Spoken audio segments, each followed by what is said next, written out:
समाज के बदलते स्वरूप तथा आवश्यकताओं को ध्यान में रखते हुए उत्तराधिकार की प्राचीन विधि में सुधार की आवश्यकता महसूस की गई। संसद द्वारा एक अधिनियम पारित किया गया जिसका नाम हिंदू उत्तराधिकार अधिनियम 1956 रखा गया तथा उसमें काफी परिवर्तन किए गए।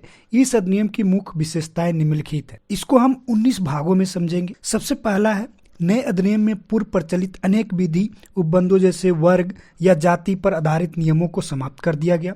दूसरा है, उत्तराधिकार अधिनियम पारित होने के उपरांत उत्तराधिकार के संबंध में संपूर्ण भारत के हिंदुओं के लिए समान प्रावधान लागू होता है। तीसरा है, यह अधिनियम हिंदू, बौद्ध, जैन, सिख सभी पर समान रूप से लागू होता है। यह उन व्यक्तियों पर भी लागू होता है जिनके माता पिता में से कोई एक हिंदू, बौद्ध, जैन अथवा सिख है। चौथा है, हिंदू उत्तराधिकार अधिनियम ऐसे व्यक्तियों की संपत्ति के लिए लागू नहीं होता जिनके विवाह के लिए विशेष विवाह अधिनियम 1954 के उपबंध लागू होते हैं। इसके बाद पांचवा है, यह अधिनियम मिताक्षरा सदायकी संपत्ति के लिए भी लागू नहीं होता है।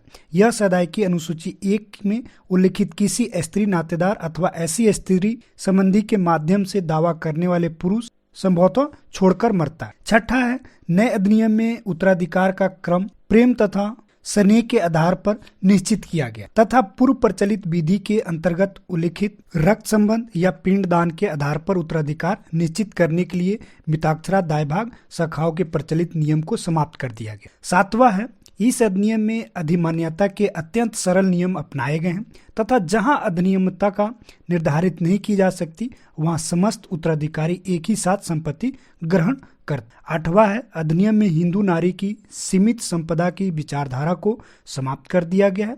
अब स्त्री दाय अथवा किसी भी वैध तरीके से प्राप्त संपत्ति की पूर्ण स्वामिनी। इसके बाद नौवां है, हिंदू स्त्री की पूर्ण संपत्ति के संबंध में उत्तराधिकार का एक क्रम प्रदान किया गया।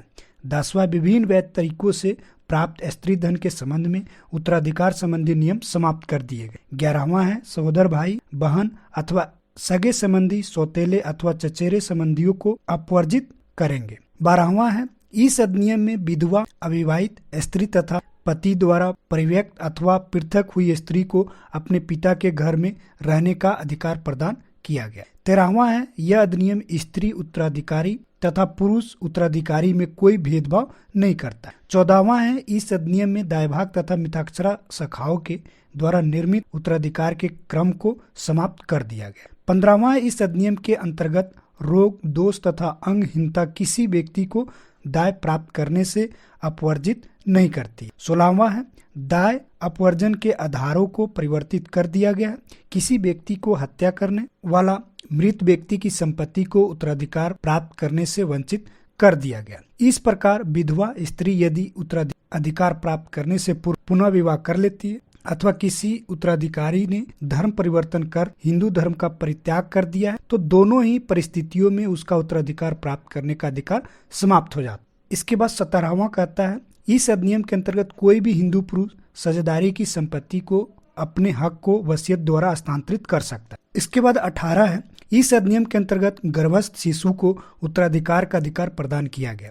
इसके बाद 19वां है, जहां 2 या 2 से अधिक व्यक्ति किसी निर्वसित संपत्ति के उत्तराधिकार प्राप्त करते हैं वे व्यक्ति संपत्ति में अपने भाग को व्यक्ति परक संपत्ति यानी पर्सनल प्रॉपर्टी के रूप में प्राप्त करेंगे, न कि पैतृक रीति सह अवयोगी के रूप में प्राप्त करेंगे।